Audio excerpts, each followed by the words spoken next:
581, faksi baru yang menakutkan. Changming, apakah kamu yakin tentang ini? Suara Tetua Zi berubah sedikit serak saat ia menanyakan pertanyaan ini, sementara matanya menatap tajam ke arah pemuda berjubah kuning di depannya sembari menunggu konfirmasi. Mengangguk kepalanya, Liao Changming menatap Penatua Zi dengan tatapan serius di matanya yang gagal menyembunyikan rasa takutnya sepenuhnya, sebelum dia berkata. Guru, saya yakin. Yang pertama adalah istri Sun Long. Namanya Liu Mei dan dia berasal dari benua bintang malam, sama seperti Sun Long. Rupanya, dia telah berhasil memahami dao kematian, dan lebih dari sebulan yang lalu, dia bahkan diterima oleh Penatua Xuan Jiao sebagai murid pribadi. Meskipun saya tidak tahu detailnya dan saya juga tidak berani bertanya terlalu banyak, saya dengar Penatua Xuan sangat menyayangi murid barunya ini. Penatua Xuan Jiao dari pelataran dalam. Tetua Zi perlahan terduduk kembali di kursinya ketika mendengar nama tetua menakutkan yang menebarkan rasa takut di hati semua orang. Meskipun keduanya adalah tetua sekte suci, perbedaan status antara tetua pelataran luar dan pelataran dalam sangatlah besar. Bahkan lebih besar daripada perbedaan antara murid pelataran luar dan murid pelataran dalam. Terlebih lagi bagi seorang tetua pelataran dalam seperti Tetua Xuan, yang statusnya bahkan berada di atas kebanyakan tetua pelataran dalam lainnya seperti Tetua Chaoling, Kaisar Dao berjubah putih dengan penampilan tak terawat yang hadir selama ujian keempat sekte suci dan menyaksikan Sun Long beserta yang lainnya. Jika seorang tetua begitu memanjakan murid barunya, bukankah Tetua Zi akan langsung menyinggung perasaannya dengan mengganggu rekan dao muridnya? Bahkan jika Penatua Xuan tidak mengambil tindakan apapun terhadapnya, Penatua Zi tahu bahwa itu akan sama saja dengan dia yang duduk dalam posisi yang tidak berdaya jika seorang penatua pengadilan dalam tiba-tiba menargetkannya. Tidak, mungkin masih mungkin. Bagaimanapun juga, dia tetaplah murid baru pelataran luar. Penatua Zi mencoba menghibur dirinya sendiri saat dia melihat pemuda yang masih berlutut di depannya sambil menunggu dia selesai menjelaskan apa lagi yang telah dia temukan. Sayangnya, ini baru permulaan, karena Liao Changming melanjutkan beberapa saat kemudian, setiap kata-katanya tanpa ampun menghancurkan harapan Penatua Zi. Orang kedua dari faksinya adalah wanita cantik lain bernama Xie Xingyi. Rupanya, dia berasal dari benua bintang malam seperti Sun Long dan Liu Mei, dan seperti Liu Mei, dia juga diterima sebagai murid pribadi dari seorang tetua di Istana Dalam. Kudengar tetua yang bertanggung jawab atas aula pemurnian di pelataran dalam, Tetua Mao Jing, telah menerimanya sebagai murid pribadi. Gadis itu dikabarkan memiliki fisik unik yang sangat langka, fisik unik bayangan yang menghilang, itulah sebabnya Tetua Mao Jing mengangkatnya sebagai muridnya. Tampaknya Liao Changming tidak menyadari keterkejutan di mata Tetua Zi yang tidak dapat disembunyikan lagi, maupun wajah pucatnya yang kini seputih selembar kertas, karena pemuda berjubah kuning itu tidak berhenti berbicara, hanya suaranya yang bergema di dalam ruangan pribadi Tetua Zi. Yang ketiga adalah seorang anak bernama Bai Longtian yang telah memahami dao cahaya, dan seperti tiga lainnya. Jangan katakan padaku kalau dia juga berasal dari benua bintang malam. Penatua Zi akhirnya menyela dia karena dia menolak untuk percaya bahwa semua orang di faksi Sun Long juga berasal dari benua bintang malam. Benua macam apa sebenarnya benua bintang malam itu? Selama bertahun-tahun, sekte tersebut belum menghasilkan satu pun murid yang lumayan, membuat sang tetua bahkan lupa nama benua itu sama sekali, namun dalam satu gelombang saja, 3 orang berhasil masuk ke sekte tersebut dan 2 dari mereka bahkan menjadi murid pribadi para tetua pengadilan dalam, dan sekarang mungkin ada 1 lagi. Sayangnya bagi Tetua Zi, Liao Changming tampaknya menjadi sekaku balok kayu hari ini, karena dia benar-benar kewalahan oleh rasa takut terhadap latar belakang semua orang di faksi Sun Long, sehingga dia bahkan gagal menyadari keterkejutan dan ketakutan di mata gurunya. Tentu saja, gurunya adalah tetua pelataran luar sekte suci, jadi mengapa dia takut pada beberapa murid pelataran luar? Itulah pikiran Liao Changming yang berhasil menenangkannya, saat pemuda berjubah kuning itu menganggukkan kepalanya tanpa ragu sebelum menjawab. Guru benar, anak itu juga dari benua bintang malam. Rupanya, dia tidak hanya memahami dao cahaya, tetapi dalam ujian keempat untuk masuk sekte, dia bahkan mengungkapkan bahwa dia telah memahami dao Buddha. Tampaknya Penatua Hekun secara pribadi telah menerimanya sebagai murid pribadi juga, menjadikan statusnya sama dengan Liu Mei dan Xie Xingyi. Penatua Hekun, ada apa dengan semua monster itu? Bukankah lelaki tua Hekun itu satu generasi dengan ketua tetua Istana Dalam, Penatua Sun Wen? Kukira dia tidak akan menerima murid lagi seumur hidupnya. Sayangnya, Liao Changming tidak memberi Penatua Zi waktu lagi untuk melamun, dia menarik napas dalam-dalam dan melanjutkan dengan tatapan serius di matanya. Untuk orang terakhir, namanya Jiang Chen. Guru, entah kenapa, saya tidak bisa menemukan informasi apapun tentangnya, bahkan dari benua mana dia berasal. Saya tidak yakin bagaimana itu mungkin, tetapi saya menemukan bahwa selama ujian keempat sekte tersebut, dia benar-benar mengungkapkan garis keturunannya. Pada akhirnya, dia sama seperti Sun Long, monster dengan garis keturunan tingkat abadi. 582, aku sudah bangun. Jantung Penatuazi mulai berdebar kencang saat dia menatap pemuda berjubah kuning di depannya, dengan ekspresi sadar dan ngeri di matanya. Begitu dia mengangkat kepalanya, Liao Changming tertegun saat melihat tatapan ketakutan di mata gurunya. Penatuazi bahkan tidak mempertanyakan bagaimana ada monster lain dengan garis keturunan kelas abadi di faksi Sun Long saat dia bertanya dengan suara alami, tetapi sedikit gemetar. Tetua mana yang telah menerimanya sebagai murid? Tentu saja, untuk monster dengan garis keturunan kelas abadi, wajar saja jika para tetua istana dalam akan berjuang untuk menerimanya sebagai murid mereka. Meskipun Tetua Zi tidak tahu mengapa para tetua sekte suci belum juga mengalihkan pandangan mereka ke arah Sun Long, dan meskipun penyelidikan Liao Changming juga belum memberinya jawaban tentang hal ini, tetua aula administrasi ini, yang berharap dapat mengurus Sun Long sebelum para tetua menyadarinya, kini menyadari bahwa semua itu hanyalah mimpi yang sia-sia. Dia sangat naif sejak awal. Bila faksi Sun Long punya 4 anggota, yang semuanya adalah murid pribadi para tetua istana dalam, bagaimana mungkin para tetua istana dalam tidak menyadari kehadiran Sun Long? Pasti ada sesuatu yang terjadi. Aku tidak bisa terlibat lagi dalam masalah ini. Saat pikiran ini muncul di benaknya, Penatuazi menatap Liao Changming yang menganggukkan kepalanya sebelum dia menjawab dengan nada hormat. Guru, ini Penatua Yao Suedong. Dialah yang menerimanya sebagai murid pribadinya. Menganggukkan kepalanya, Penatuazi menatap muridnya yang berlutut di depannya, dan tanpa bertanya lebih lanjut, dia berkata dengan nada serius yang membuat hati Liao Changming merinding. Changming, kau harus segera menghentikan penyelidikan lebih lanjut terhadap anak itu dan orang-orang di faksinya.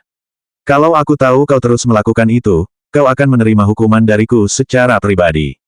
Suara dingin Penatuazi dan perintahnya yang tiba-tiba membuat Liao Changming menggigil ketakutan, saat dia menundukkan kepalanya lebih jauh dan berkata, "Ya, Tuan." Meskipun begitulah yang dikatakan Liao Changming di luar, dia sebenarnya menggerutu dalam hati bahwa gurunya sangat tidak masuk akal.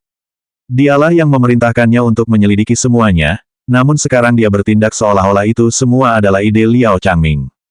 Sayangnya, Liao Changming tidak berani mengatakan apapun, dia hanya menganggukkan kepalanya sebelum meninggalkan ruangan gurunya. Berdiri sendirian di dalam ruangan kosong, Penatuazi mula-mula menarik napas dalam-dalam untuk akhirnya menenangkan dirinya, sebelum ia melambaikan tangannya, mengeluarkan bola kristal kecil berwarna hitam dari cincin spasialnya.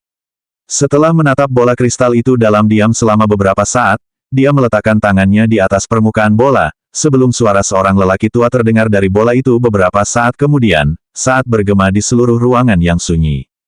Zi Xiuying, kenapa lama sekali, dasar tua bangka? Apa akhirnya ada kabar untukku? Yan Gong, aku sarankan kau menyerah saja. Segalanya sudah di luar kendalimu. Pada saat yang sama percakapan ini terjadi di kamar Tetua Zi, di sebuah kamar pribadi di dalam penginapan mewah di jantung kota suci. Sun Long yang telah memasuki ruang berkabut di batu waktu, sama sekali tidak menyadari bahwa dua Raja Dao Puncak sedang berdiskusi tentang dirinya, karena ia terus berkultivasi dengan mata tertutup sementara tanaman penelan surga terus memenuhi udara di sekitarnya dengan ki murni. Dalam sekejap mata, 2 minggu telah berlalu saat Sun Long akhirnya membuka matanya. Tumpukan batu roh kelas menengah telah menutupi sekelilingnya, tetapi sebagian besarnya tampak telah kehilangan kilaunya dan hanya tinggal beberapa saat lagi untuk berubah menjadi debu. Sambil mengangkat kepalanya, Sun Long melihat 27 bola ki yang melayang di atas kepalanya, semuanya memancarkan cahaya yang sama. Dalam 2 minggu terakhir, Sun Long telah menggunakan lebih dari 130.000 batu roh tingkat menengah untuk mencapai puncak peringkat 3 dalam jiwa baru lahir, dan sepenuhnya memurnikan setiap bola ki miliknya, sehingga semuanya berada pada level yang sama dengan bola ki ke-27. Karena hari ini menandai berakhirnya periode 1 bulan di mana setiap orang harus menyelesaikan misi faksi mereka dan bertemu di depan pintu masuk sekte suci, Sun Long berhenti berkultivasi dan berdiri dari tempat duduknya, sebelum dia menutup matanya dan membayangkan dirinya meninggalkan ruang berkabut di batu waktu. Namun pada saat itu, sebelum dia benar-benar dapat kembali ke kamarnya di dalam penginapan, Sun Long merasakan udara di dalam ruangan berkabut itu tiba-tiba berubah menjadi berat dan menyesakkan saat aura mengerikan meletus dari belakangnya. Aura yang dipenuhi dengan keagungan tak berujung dan haus darah ini jauh lebih kuat daripada apapun yang pernah dirasakan Sun Long selama ini, dan aura itu hanya menyebabkan senyum lebar merekah di wajahnya, saat Sun Long berbalik dan menatap pemandangan di belakangnya. Pada saat yang sama ketika Sun Long berbalik, mata Little Black yang telah tertutup selama lebih dari 2 tahun tiba-tiba terbuka, menyebabkan aura kuat dan kacau yang datang dari tubuhnya menjadi lebih intens. Udara di dalam ruang berkabut di batu waktu berubah menjadi lebih berat, tetapi Sun Long tampaknya tidak merasakan sedikit pun tekanan dari ini, saat dia menatap naga hitam di depannya dengan senyum lega di wajahnya. Perasaan ini hanya berlangsung sesaat sebelum aura yang datang dari tubuh Little Black langsung tenang, menyebabkan seluruh ruang berkabut di batu waktu kembali normal. Menatap Sun Long dengan mata biru cerahnya yang tampaknya menyimpan segudang emosi di dalamnya, Little Black berbicara beberapa saat kemudian, suaranya terdengar langsung di dalam pikiran Sun Long. Guru, saya sudah bangun. 583, si kecil hitam bangun. Little Black meregangkan kepalanya dan menutupi tubuh Sun Long dengannya, sebelum dia bertanya dengan nada penasaran. Guru, sudah berapa lama saya tidur? Sedikit lebih dari 2 tahun. Sambil menepuk kepala si hitam kecil, Sun Long menjawab dengan senyum di wajahnya, jelas-jelas merindukan kebersamaan dengan naganya selama ini. Si hitam kecil terdiam sejenak ketika mendengar hal ini, karena ia tahu bahwa 2 tahun yang disebutkan Sun Long, hanya dihitung sebagai tahun-tahun yang dihabiskannya di dunia luar. Karena dia tinggal di dalam ruang berkabut di batu waktu, selama ini, si hitam kecil mengerti bahwa dia telah menghabiskan lebih dari 20 tahun tertidur. Tentu saja, bagi binatang ajaib seperti naga yang dapat tidur selama ribuan tahun tanpa perlu bangun, tidur selama 20 tahun bukanlah apa-apa. Namun bagi Little Black, segalanya benar-benar berbeda. Dia tahu bahwa setiap kali dia tertidur untuk meningkatkan kekuatannya, dia tidak akan bisa bangun dan membantu Sun Long jika dia benar-benar membutuhkannya. Si hitam kecil juga tahu bahwa setelah 2 tahun pertama berlalu, Sun Long akan berpartisipasi dalam ujian Sekte Suci. Meskipun si hitam kecil tidak tahu apa saja ujian yang diajarkan Sekte Suci, dia mengerti bahwa meskipun tingkat kultivasi Sun Long saat itu belum mencapai tahap jiwa baru lahir, dia pasti akan menarik banyak perhatian selama ujian. Bakat guru jelas bukan sesuatu yang bisa dibandingkan dengan orang-orang dari dunia fana ini. Bahkan para jenius terhebat dari dimensi abadi pun tak akan berani membandingkan diri mereka dengan guru jika mereka dikirim ke tempat ini tanpa batu roh kelas abadi. Saat pikiran ini muncul di benak Little Black, naga hitam besar itu pertama kali melihat sekelilingnya, dan terkejut karena dia tidak menemukan Little Silver di tempat ini. Dia menatap Sun Long dengan tatapan penasaran di matanya dan bertanya. Guru, dapatkah Anda menceritakan apa yang terjadi saat saya tertidur? Karena si hitam kecil telah menduga bahwa Sun Long telah memasuki Sekte Suci, dia ingin mengetahui apa saja yang dialami Sun Long selama ini. Sambil menganggukkan kepalanya, Sun Long kembali duduk di kursinya sebelum mulai menceritakan semua yang telah dialaminya sejak si hitam kecil tertidur untuk menyerap batu naga, dari pengalamannya di dalam pegunungan 10.000 binatang, bersama Liu Mei, hingga dia memasuki Sekte Suci dan mengungkapkan garis keturunan naganya serta membentuk faksi sendiri. Dia juga menceritakan kepada Little Black tentang Jiang Chen dan garis keturunan abadi yang berasal dari Demonic Crow of Darkness, serta latar belakangnya dan latar belakang ibunya, yang keduanya berasal dari keluarga Yu dari dunia kegelapan abadi. Tentu saja, dia juga menyebutkan Xie Xingyi dan Bai Longtian, tanpa melewatkan sedikit pun detail. Dari Liu Mei dan seluruh anggota fraksinya yang menerima tetua pengadilan dalam Sekte Suci sebagai tuan mereka, hingga misi-misi yang telah diterimanya selama ini, dan bahkan menyebut Menara Dao di jantung kota suci, Sun Long memberitahu si hitam kecil yang terus mendengarkan dengan tenang. Sun Long bahkan tidak melewatkan permusuhan yang ditunjukkan Seng Huang kepadanya setelah mereka memasuki sekte tersebut, menyebabkan naga hitam itu menyipitkan matanya dengan berbahaya. Anak nakal dari dinasti Seng Tian itu. Lain kali kita kembali ke timur yang sunyi, aku akan membasmi dinasti itu sepenuhnya. Perkataan si hitam kecil tidak mengandung sedikit pun rasa belas kasihan, karena ia menyebut penghancuran sebuah dinasti yang telah berdiri selama hampir 100.000 tahun seperti hal yang paling remeh, sesuatu yang bahkan tidak memerlukan pemikiran lebih jauh. Namun Sun Long hanya tersenyum, karena dia mengerti bahwa si hitam pasti cukup kuat untuk mengatakan sesuatu seperti itu. Sebelum menyerap batu naga, Sun Long tahu bahwa si hitam kecil masih berada di tengah-tengah peringkat 6, tetapi dari aura yang keluar dari tubuhnya sekarang, jelaslah bahwa ia pasti telah melampaui peringkat 6. Sekalipun dia berada di puncak peringkat 6, Sun Long menduga si hitam kecil masih akan cukup kuat untuk melawan Kaisar Dao tahap awal tanpa masalah apapun. Raja Dao puncak seperti Raja Tua dinasti Seng Tian, Seng Jun, dan bahkan kepala aula istana Kaisar Iblis, Duan Zu tidak bisa lagi disebut setara dengan si hitam kecil.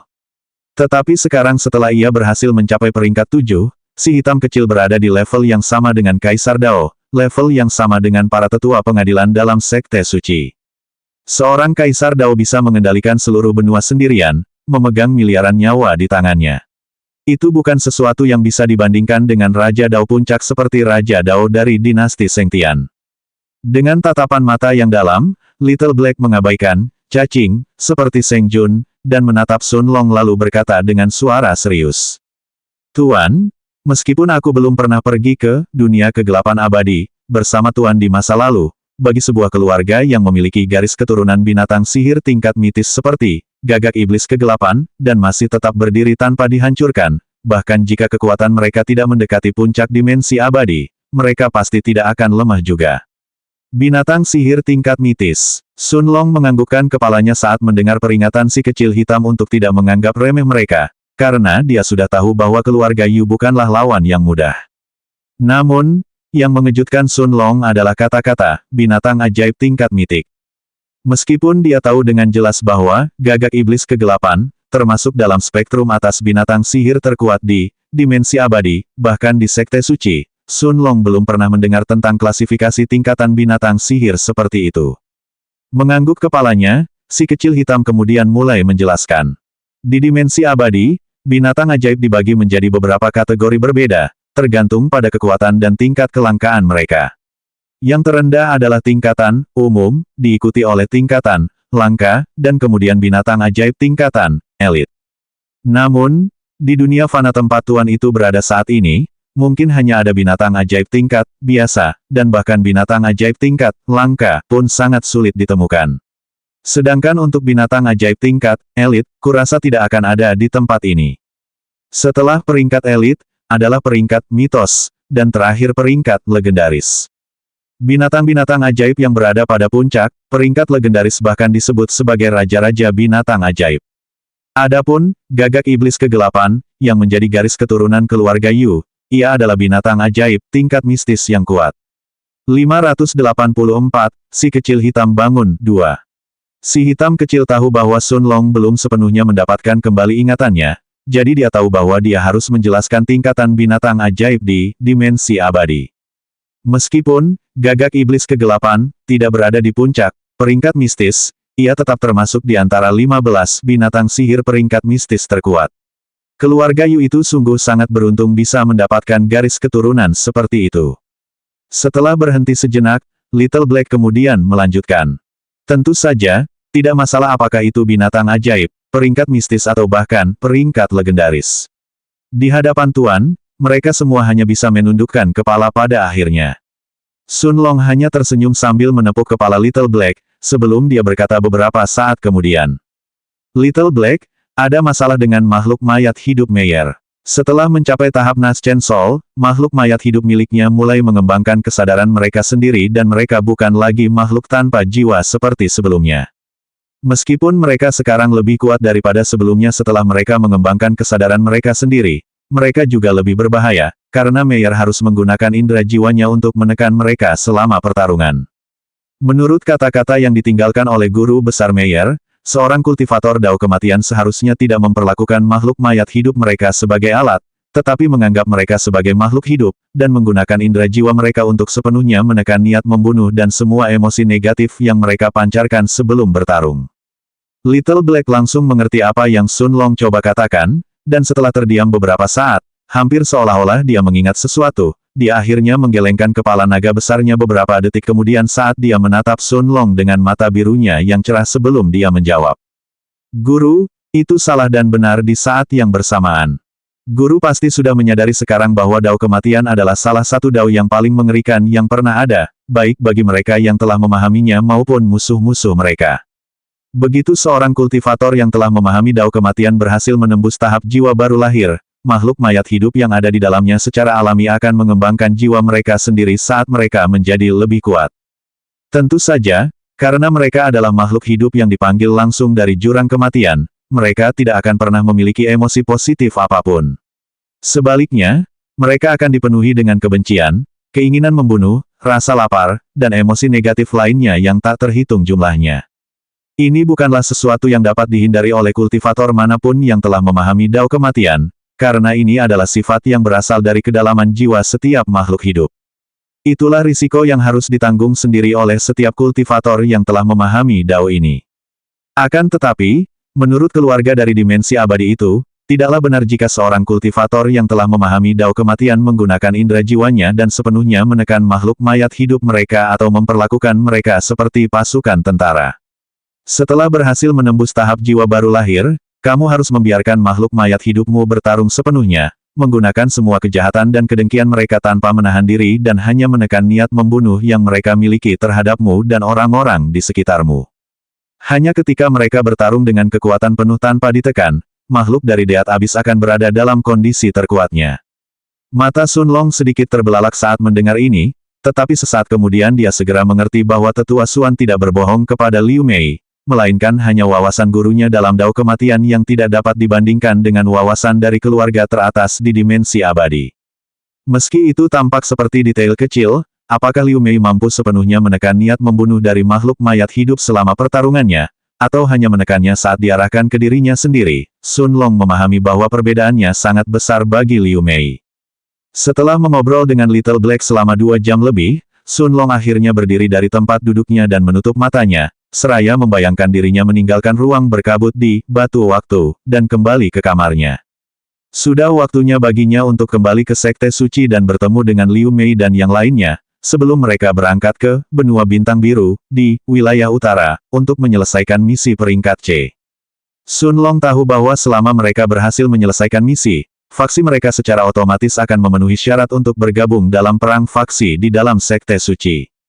Pada saat yang sama, si hitam kecil memperlihatkan ekspresi gembira saat mendengar bahwa Sun Long telah membuka bagian lain ingatannya setelah menerobos ke jiwa baru lahir beberapa saat yang lalu. Meninggalkan penginapan, Sun Long terbang melewati gerbang kota suci, tetapi kali ini, dia tidak menuju ke puncak gunung suci. Sebaliknya, ia terbang ke arah yang berlawanan dengan Sekte Suci, dan kurang dari semenit kemudian, ia telah tiba tinggi di atas awan tempat seekor macan kumbang hitam bersayap perak bermalas-malasan di langit. Saat merasakan kehadiran Sun Long, Little Silver segera berdiri dari awan tempatnya berbaring dan terbang ke arah Sun Long tanpa ragu sedikitpun. Setelah menyapa Little Silver yang tidak dilihatnya selama 2 bulan terakhir, Sun Long menepuk kepala macan kumbang itu dengan hangat dan menempatkannya di dalam batu waktu, sebelum dia terbang langsung menuju Sekte Suci beberapa saat kemudian. Begitu tiba di puncak Gunung Suci, mata Sun Long langsung tertuju pada sekelompok 4 pemuda dan pemudi yang berdiri beberapa meter dari pintu masuk Sekte Suci, saat bibirnya perlahan melengkung membentuk senyuman. Seolah-olah mereka merasakan kehadiran Sun Long, Liu Mei dan Xie Xingyi yang tengah mengobrol bersama, begitu pula Jiang Chen yang berdiri dengan mata terpejam dan Bai Longtian yang memiliki senyum hangat seperti biasanya di wajahnya, semuanya mengalihkan pandangan mereka ke arahnya pada saat yang sama. 585, mendaki yang tertinggi. Dengan senyum yang sama di wajahnya, Sun Long menatap Liu Mei yang merupakan orang pertama yang mendekatinya saat dia memeluknya dengan lembut, sebelum dia mengalihkan perhatiannya ke Xie Xingyi yang menatapnya dengan rona merah di wajahnya, serta Jiang Chen dan Bai Longtian yang berdiri beberapa meter dari satu sama lain saat dia kemudian bertanya. Bagaimana misi semua orang? Saudara Sun, tidak ada satupun dari kita yang menghadapi masalah. Semua orang menyelesaikan misi mereka dalam 2 minggu pertama sebelum kita mengunjungi Menara Dao di Kota Suci. Bai Longtian adalah orang pertama yang menjawab, saat ia mengeluarkan token berwarna merah tua dari cincin spasialnya dan menunjukkannya kepada Sun Long. Jiang Chen mengangguk setuju setelah mendengar kata-kata Bai Longtian, saat dia dan Liu Mei, serta Xie Xingyi, semuanya mengeluarkan token mereka sendiri dari cincin spasial mereka. Jiang Chen bahkan tidak melirik token berwarna merah di tangan Bai Longtian, tetapi saat matanya tertuju pada token ungu milik Liu Mei dan Xie Xingyi, dia tiba-tiba membeku di tempat. Tokennya sendiri memang merupakan token ungu, tetapi dia baru saja memasuki tingkat ungu di Menara Dao, sementara jelas bahwa token milik Xing Yi dan Liu Mei memiliki warna ungu yang jauh lebih tua daripada miliknya. Bai Longtian tersenyum hangat saat dia melihat token Liu Mei dan Xie Xingyi, sebelum dia memberi selamat kepada mereka tanpa menahan diri. Saudari Mei, Saudari Xingyi, selamat. Sepertinya pemahaman Dao saya dan Saudara Jiang belum sebanding dengan kalian saat ini. Bai Longtian tidak bersikap rendah hati saat mengatakan ini, sementara Jiang Chen pun akhirnya menganggukkan kepalanya tanda setuju dengan ekspresi serius di wajahnya. Jelaslah bahwa meskipun token Bai Longtian berwarna merah tua yang hanya beberapa langkah lagi untuk memasuki peringkat ungu, sementara token Jiang Chen sudah memasuki peringkat ungu, token Xie Xingyi dan Liu Mei sudah memiliki warna ungu yang jauh lebih dalam dibandingkan dengan token mereka. Hal ini bahkan lebih berlaku pada token Liu Mei yang membuat mata Sun Long pun terbelalak sebagai respon, karena token Dao Tower miliknya hampir identik dengan token miliknya. Ini berarti pemahaman Liu Mei terhadap Dao kematiannya telah mencapai puncak tahap jiwa baru lahir. Sedangkan untuk token Xie Xingyi, meskipun warna ungunya tidak sedalam dugaan Sun Long milik Liu Mei, dia hanya selangkah lagi dari Dao of Shadows-nya untuk mencapai puncak tahap Naschen Soul. Tentu saja, ini hanya dalam konteks pemahaman Dao mereka. Belum diketahui siapa di antara keempat orang itu yang akan lebih kuat jika bertarung satu sama lain, karena setiap orang mempunyai kekuatannya masing-masing. Dao kematian milik Liu Mei sangat mengerikan, tetapi hal yang sama dapat dikatakan tentang Xie Xingyi dan Dao bayangannya, serta fisik unik bayangan yang menghilang miliknya. Akan tetapi, meskipun pemahaman Tao Bai Longtian dan Jiang Chen tampak sedikit lebih rendah daripada kedua gadis itu saat ini tidak berarti bahwa keduanya lebih lemah daripada Xie Xingyi dan Liu Mei, karena mereka berdua telah memahami lebih dari satu Dao, dan fisik kegelapan abadi, Jiang Chen serta fisik unik Buddha emas Bai Longtian tidak kalah dengan fisik Xie Xingyi. Kalau dilihat dari kemampuan bertarungnya, fisik mereka bahkan lebih kuat dari Xingyi, karena fisik unik bayangan menghilangnya lebih cocok untuk penyembunyian, kecepatan, kemampuan bertahan hidup, serta serangan kejutan. Sementara itu, fisik Bai Longtian dan Jiang Chen digunakan untuk melawan lawan secara langsung. Tentu saja, akan bodoh jika seorang pembunuh alami seperti Xingyi melawan lawannya secara langsung. Membunuh lawan dengan satu serangan cepat selalu menjadi pilihan terbaik baginya, menjadikan fisiknya yang unik sebagai peningkatan alami terbaik untuk kemampuannya. Xie Xingyi dan Liu Mei keduanya tersenyum hangat pada Bai Longtian dan Jiang Chen yang tidak menyembunyikan niat bertarung di mata mereka. Awalnya, mereka berdua hanya memandang satu sama lain sebagai saingan mereka sendiri. Sementara dalam pikiran mereka Liu Mei dan Xie Xingyi adalah wanita Sun Long. Sekalipun Sun Long belum menyegel kesepakatan dengan Xingyi, berdasarkan ketertarikan yang telah ditunjukkan Xingyi sejauh ini dan fakta bahwa dia berteman baik dengan Liu Mei dan Sun Long tampaknya tidak membencinya, di mata mereka, itu hanya masalah waktu sebelum dia menjadi wanitanya. Namun, setelah melihat diri mereka tertinggal dalam tantangan di Menara Dao, mereka berdua menatap kedua gadis itu dengan tatapan serius yang dipenuhi niat bertarung. Terlebih lagi setelah Jiang Chen, Bai Longtian, dan bahkan Xie Xingyi mengingat kata-kata Liu Mei sebelum mereka berpisah untuk menyelesaikan misi faksi mereka. Sampai jumpa sebulan lagi. Hehe, ayo kita lihat Menara Dao yang disebutkan Kakek Long dan lihat siapa di antara kita yang bisa memanjat paling tinggi. Bahkan Sun Long merasakan sedikit kegembiraan ketika dia merasakan semangat kompetitif di udara di sekitarnya, sebelum dia tersenyum dan berkata beberapa saat kemudian. Ayo kita pergi ke aula penjinak binatang dan menyewa binatang terbang ajaib untuk membawa kita ke benua bintang biru di wilayah utara. Liu Mei dan yang lainnya mengalihkan pandangan mereka ke arah Sun Long dengan tatapan penuh semangat dan gembira, namun juga serius. Ini akan menjadi misi faksi pertama yang akan mereka selesaikan bersama. Tetapi tetap saja ini adalah misi faksi peringkat C. Meskipun mereka semua telah menyelesaikan misi peringkat D dengan sukses sendiri, misi faksi peringkat C adalah masalah yang sama sekali berbeda. Kesulitan antara masing-masing tingkat misi lebih dari satu tingkat, yang membuat misi tingkat D dan tingkat C tidak dapat dibandingkan satu sama lain. Hal ini terlebih lagi berlaku untuk misi di puncak peringkat C, di mana bahkan ada Raja Dao tahap awal yang mungkin terlibat dalam hal ini. 586, Aula Penjinak Binatang. Dengan tatapan mata yang dalam, Sun Long memimpin Jiang Chen dan yang lainnya melewati gerbang Sekte Suci, sembari mulai mencari lokasi Aula Penjinak Binatang. Meskipun Sun Long tahu bahwa ia dapat menyelamatkan sebagian poin sektenya jika ia meminta Little Silver membawa semuanya ke wilayah utara, ia belum berencana untuk mengungkap keberadaan Little Silver dulu. Oleh karena itu, dia lebih memilih untuk menyewa binatang terbang ajaib langsung dari Aula Penjinak Binatang, dan menyuruhnya untuk membawa mereka sampai ke Benua Bintang Biru, di wilayah utara.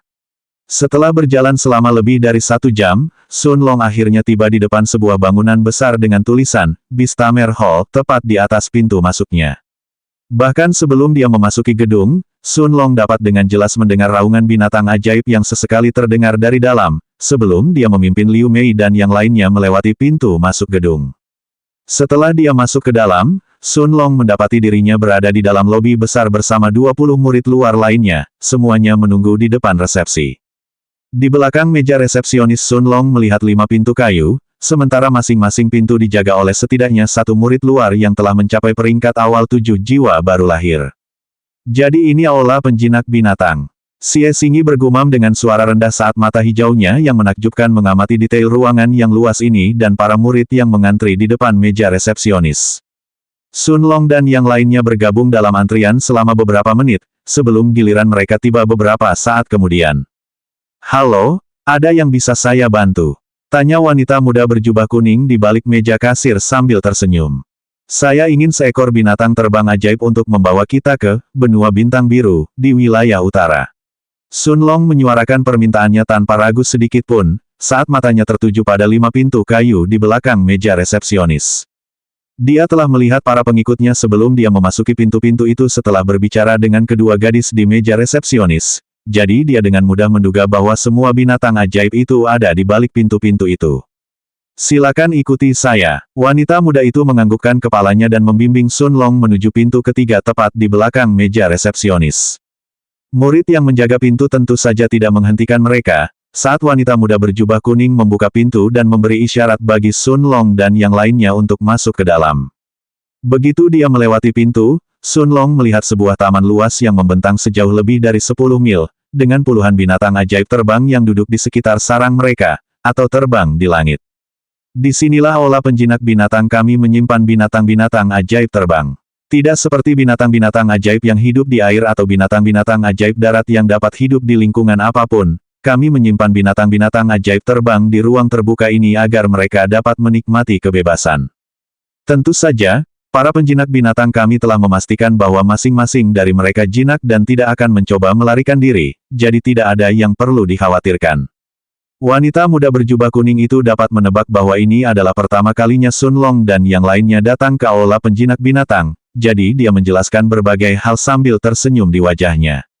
"Apakah ada binatang ajaib tertentu yang ingin kamu pilih? Karena kamu ingin pergi ke Benua Bintang Biru, di wilayah utara, saya sarankan kamu memilih binatang ajaib terbang peringkat puncak 5 atau lebih tinggi. Binatang sihir tingkat menengah 5 akan membutuhkan waktu 6 bulan untuk membawamu ke wilayah utara dan 6 bulan lagi untuk kembali, jadi seluruh perjalanan akan memakan waktu lebih dari setahun." Setahun. Bukan hanya Liu Mei yang terkejut, Sun Long dan yang lainnya menatap wanita muda di depan mereka dengan ekspresi tertegun di wajah mereka. Setahun hanya untuk bepergian ke Benua Bintang Biru, dan kembali ke Sekte Suci. Resepsionis berjubah kuning menganggukkan kepalanya dengan tenang sebelum dia menjawab. "Tentu saja, jarak antara wilayah tengah kita dan wilayah utara tidaklah kecil, jadi 1 tahun adalah waktu minimum jika kau memilih binatang ajaib tingkat menengah 5.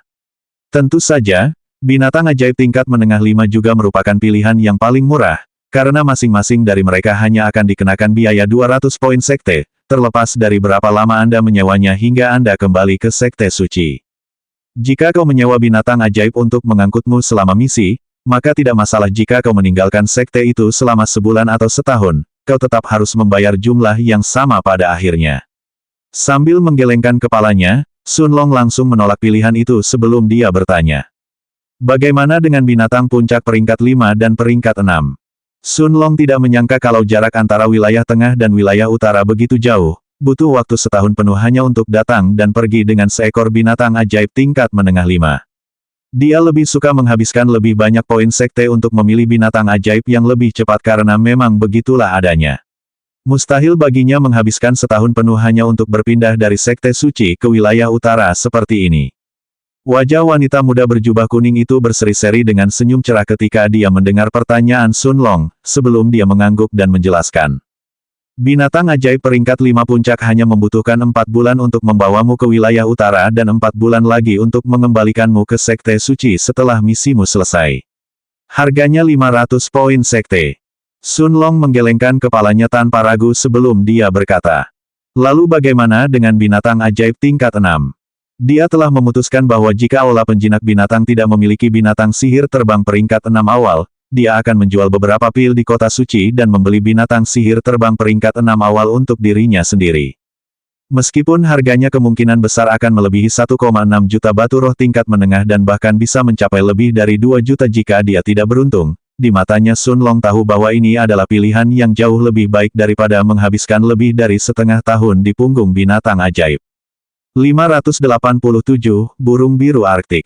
Untungnya, wajah wanita muda itu tidak muram ketika Sun Long menolak memilih binatang ajaib peringkat puncak 5, tetapi sebaliknya, dia tersenyum lebih cerah sebelum dia berjalan lebih dalam ke dalam taman dan berkata, tentu saja, aula penjinak binatang kami memiliki binatang ajaib peringkat 6, yang kecepatannya tidak ada bandingannya dengan binatang ajaib yang masih berada di puncak peringkat 5. Seekor binatang ajaib tingkat 6 awal akan berharga 2000 poin sekte, dan hanya butuh waktu 2 bulan untuk membawa kelompok Anda ke wilayah utara. Sedangkan untuk binatang ajaib tingkat menengah 6, harganya 5000 poin sekte, tetapi mereka hanya butuh waktu 1 bulan untuk membawa kalian semua ke benua bintang biru di wilayah utara. Tentu saja, kami juga memiliki binatang ajaib peringkat puncak 6 yang harganya mencapai 20.000 poin sekte, dan mereka hanya butuh waktu setengah bulan untuk membawamu ke wilayah utara.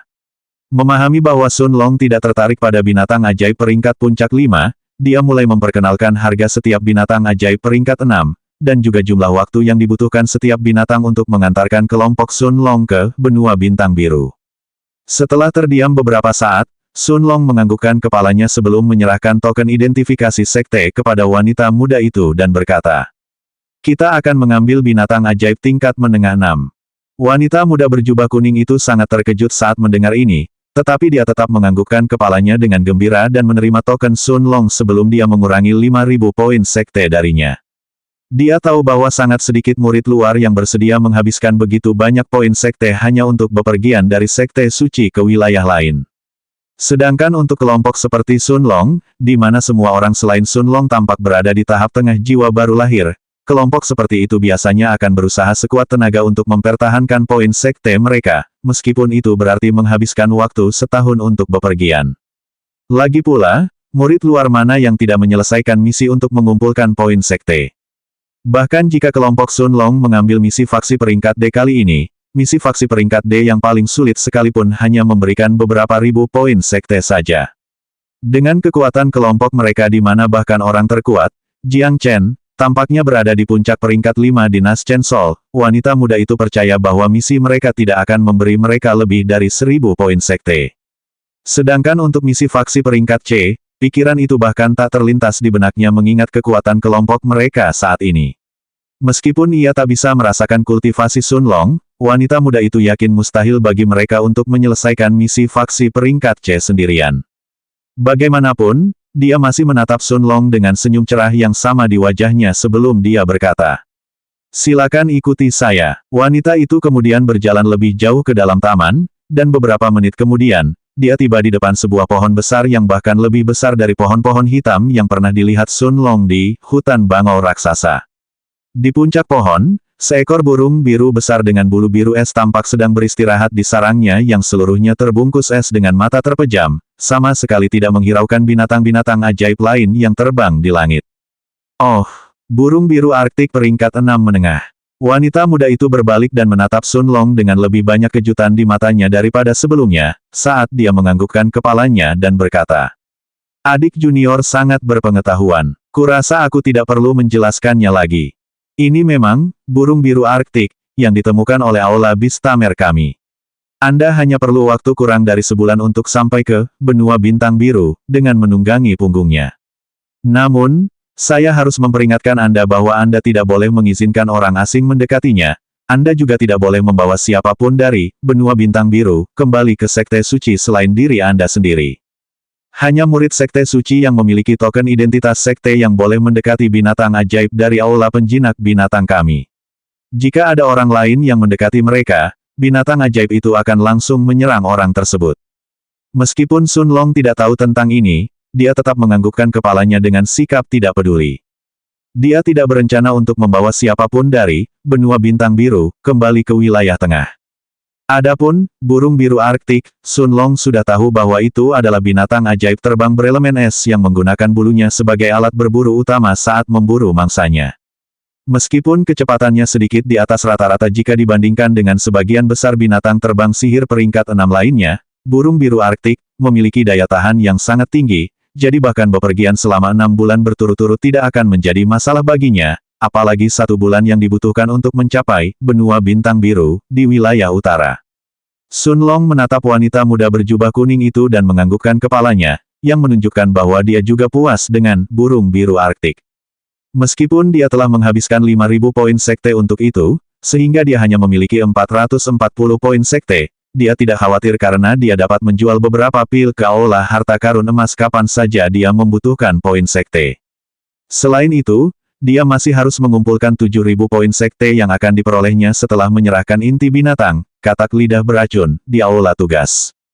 Sambil menganggukkan kepalanya, wanita berjubah kuning itu mengeluarkan token pengenal sekte dan mengangkatnya di atas kepalanya, menyebabkan burung biru Arktik membuka matanya.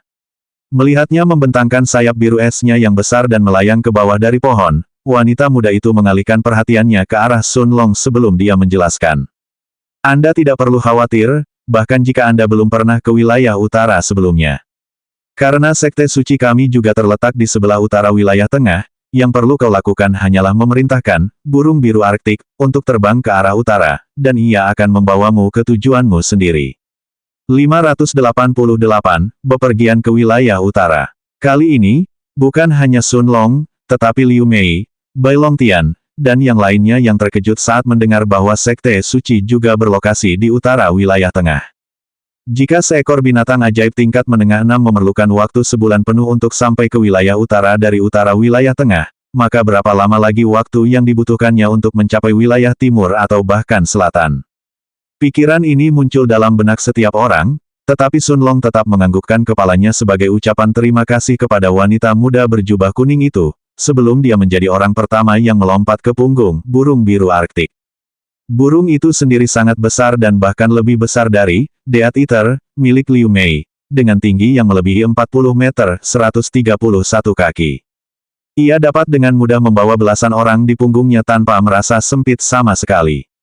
Begitu Liu Mei, Xie Xingyi, Jiang Chen, dan Bai Longtian, semuanya naik ke punggung burung itu, Sun Long menepuk punggung burung itu pelan dengan tangan kanannya, menyebabkan burung itu mulai mengepakkan sayapnya sebagai respons. Hanya dalam beberapa saat, Sun Long dapat melihat istana sekte suci semakin mengecil di matanya, saat burung biru Arktik terbang ke arah utara dengan kecepatan penuh. Setengah bulan berlalu dalam sekejap mata, saat Sun Long yang masih duduk dengan mata terpejam, mencoba memperdalam wawasannya dalam dao waktu selama sebulan terakhir, akhirnya membuka matanya dan melihat bahwa mereka sekarang terbang di atas sebuah kota yang bahkan lebih besar dari kota suci itu sendiri. Dalam setengah bulan terakhir yang mereka habiskan di punggung burung biru Arktik, Sun Long dan yang lainnya telah melihat 2 kota lagi yang bahkan lebih besar dari kota suci, dan kota tepat di bawah mereka sekarang adalah yang ketiga. Meskipun mereka tidak tahu nama kota itu atau kekuatan apa yang memilikinya, Sun Long dan yang lainnya tahu bahwa mereka telah meninggalkan wilayah sekte suci sejak lama. Saudara Jiang, ayahmu berasal dari wilayah tengah, kan? Tahukah kamu di mana kita berada? Tanya Bai Longtian dengan tatapan mata yang tidak menyembunyikan rasa ingin tahunya. Meskipun ia tidak hadir saat Jiang Chen pertama kali menceritakan kisahnya di kamar Sun Long, ia tetap mengetahuinya kemudian. Lagi pula, karena mereka berencana untuk tinggal bersama dalam waktu lama, mereka tidak akan bersikap seperti orang asing. Sambil menggelengkan kepalanya, Jiang Chen menjawab dengan dingin, hampir seolah-olah dia tiba-tiba teringat sesuatu yang sangat tidak menyenangkan. Meskipun ayahku adalah anggota keluarga Jiang dari wilayah tengah, itu sudah berlalu. Dia sudah memutuskan semua hubungan dengan mereka setelah mereka bilang akan mengusirnya dari keluarga agar mereka tidak perlu menghadapi amukan keluarga Yu. Bai Longtian menganggukkan kepalanya dan menangkupkan tangannya ke arah Jiang Chen tanpa bertanya apapun lagi. Meskipun mereka berdua tampaknya cukup sering bersaing satu sama lain, Bai Longtian masih memandang semua orang di faksi mereka, entah itu Sun Long, Jiang Chen, Liu Mei, atau Xie Xingyi, sebagai saingan sekaligus teman, dan karena itu, dia merasa sangat menyesal setelah mendengar tentang keluarga dari pihak ayah Jiang Chen yang mengusir Jiang Chen dan ayahnya. Dia berharap Jiang Chen akan mengetahui lebih banyak hal tentang wilayah tengah karena keluarga ayahnya berasal dari tempat ini, tetapi jelas, bukan itu masalahnya. Setelah menatap kota besar di bawah mereka selama beberapa saat, semua orang mengalihkan pandangan mereka ke kejauhan di depan mereka, ke lautan luas yang muncul di balik kota besar di bawah mereka yang tampaknya tidak ada ujungnya. Longge, apakah ini laut kontinental? Liu Mei bertanya sebelum dia mengalihkan pandangannya ke arah Sun Long yang menganggukkan kepalanya sebagai jawaban. Kemungkinan besar, kita sudah menghabiskan 15 hari perjalanan, jadi kita pasti sudah sampai di bagian paling utara wilayah tengah. Sun Long dan yang lainnya tidak terkejut saat melihat lautan luas di hadapan mereka yang seakan tak berujung, malah tatapan serius muncul di mata mereka.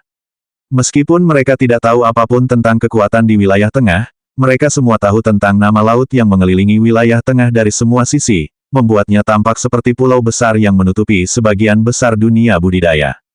Mereka tahu bahwa laut kontinental memisahkan setiap benua, dan juga memisahkan benua-benua tersebut dari wilayah tengah.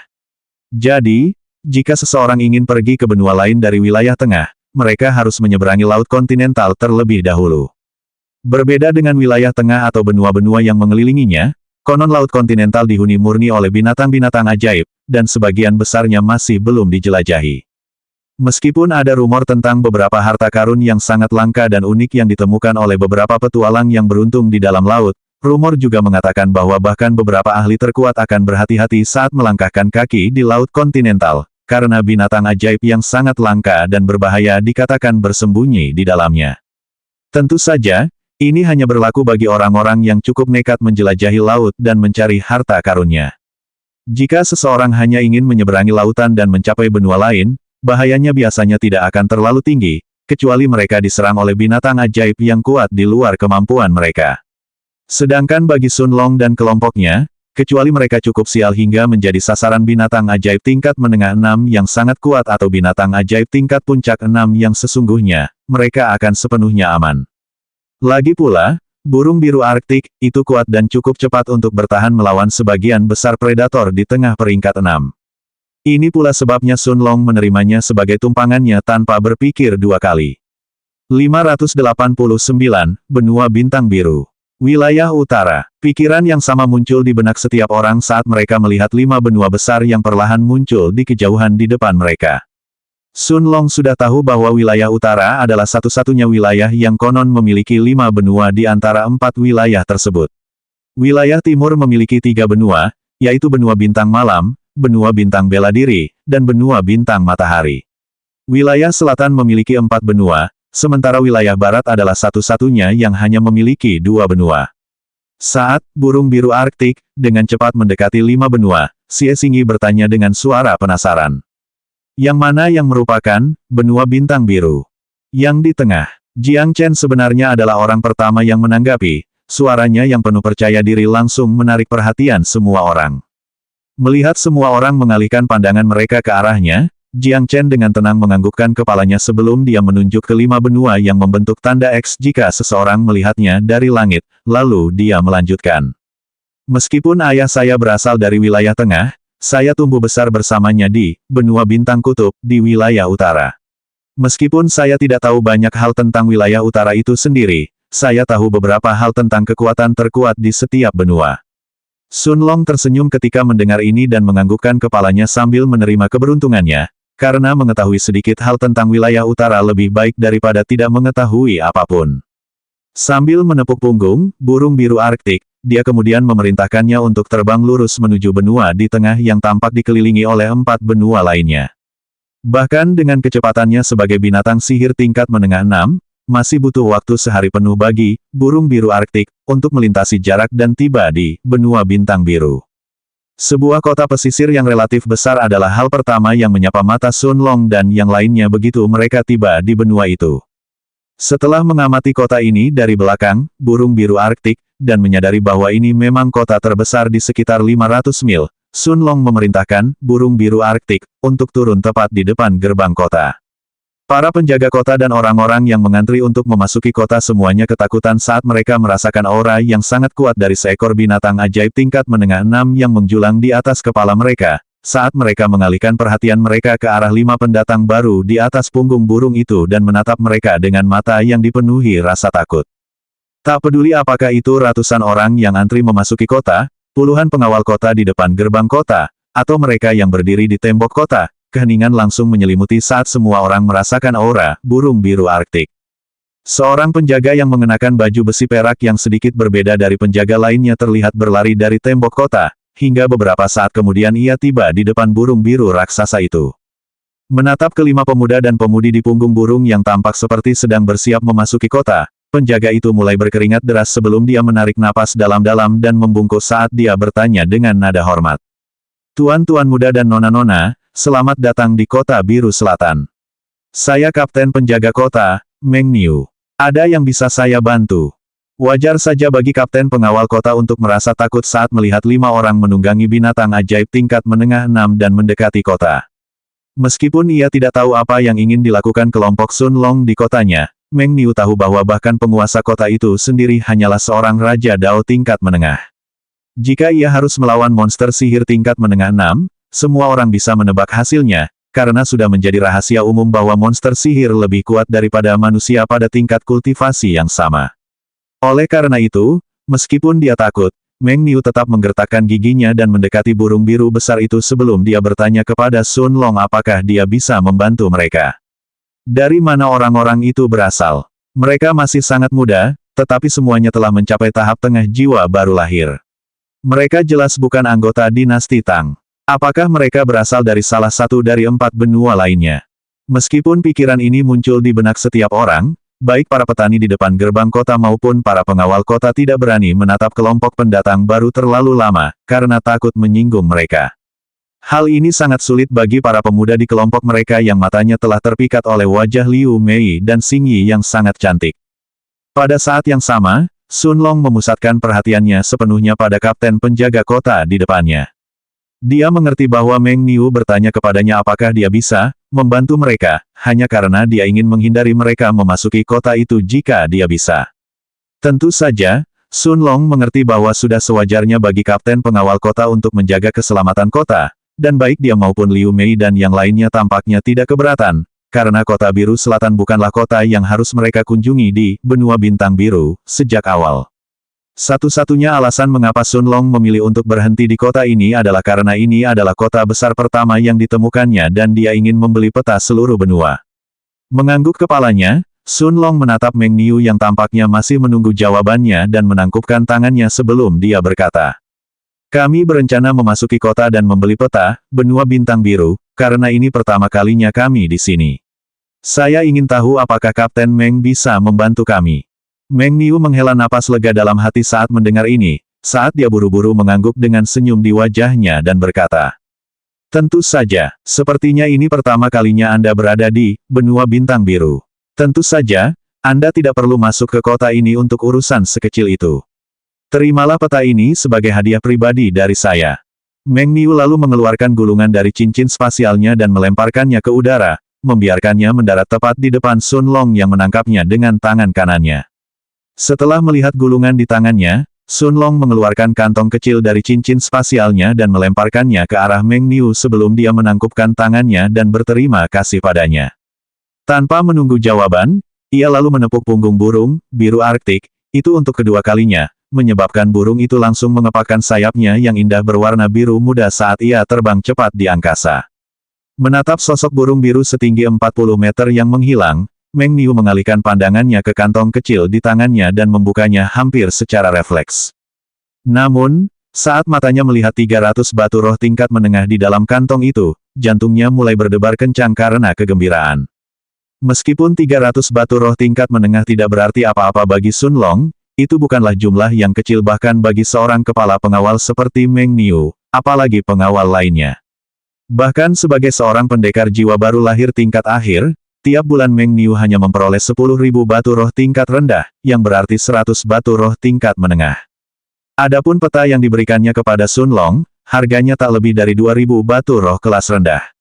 Bahkan peta termahal pun hanya berharga sekitar 6.000 batu roh kelas rendah, yang setara dengan 60 batu roh kelas menengah. Pada saat yang sama ketika para pengawal lainnya memandang kapten mereka dengan iri, Sun Long masih membimbing burung biru Arktik menuju jantung benua bintang biru, ke tempat di mana kota Tang berada. 590, Kota Tang. Long Ge, seberapa jauhkah kita dari kota Tang? Mendengar pertanyaan Liu Mei, Sun Long menganggukkan kepalanya sebelum melihat peta yang dia dapatkan dari Meng Niu. Setelah menghitung jaraknya secara kasar, dia kemudian berkata, dengan kecepatan burung biru Arktik, kita seharusnya membutuhkan waktu sekitar setengah hari untuk mencapainya. Semua orang menganggukkan kepala ketika mendengar ini, sementara mereka tidak dapat menyembunyikan kilatan kegembiraan dalam mata mereka. Tak peduli apa, ini adalah misi faksi sesungguhnya pertama yang mereka lakukan bersama sebagai satu faksi. Saat burung biru Arktik terbang melintasi benua bintang biru, Sun Long telah melihat banyak kota besar maupun kecil di darat, membuatnya menyadari bahwa benua bintang biru tampaknya lebih padat penduduknya dibandingkan benua bintang malam tempat ia dan Liu Mei berada di wilayah timur. Akhirnya, setelah lebih dari 11 jam, sebuah kota besar yang tampaknya bahkan lebih besar dari kota kubah surga di benua bintang malam perlahan muncul di kejauhan di depan, langsung menarik perhatian semua orang. Kota Tang. Dilihat dari waktu yang telah berlalu sejak mereka meninggalkan kota biru selatan dan dari ukuran besar kota itu sendiri yang merupakan kota terbesar yang pernah mereka lihat sejauh ini di benua bintang biru, semua orang dapat dengan mudah menebak bahwa kota di depan mereka kemungkinan besar adalah target mereka, kota Tang.